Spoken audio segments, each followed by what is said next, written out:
Hi, welcome back to our channel HardReset.Info. In this video I want to show you how to create a new playlist in YouTube on mobile.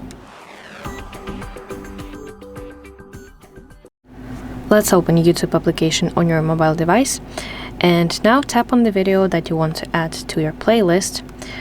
You're gonna tap the three-dot button next to the video itself. Now let's tap Save to Playlist. And you want to select option New Playlist. Now let's give it a title.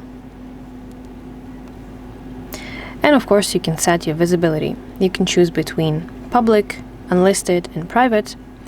So public, anyone can search for your playlist and view it. Unlisted, that means that anyone with the link can view your playlist. And of course the private one, when no one can see it except you. So I'll go with private. And let's tap Create button.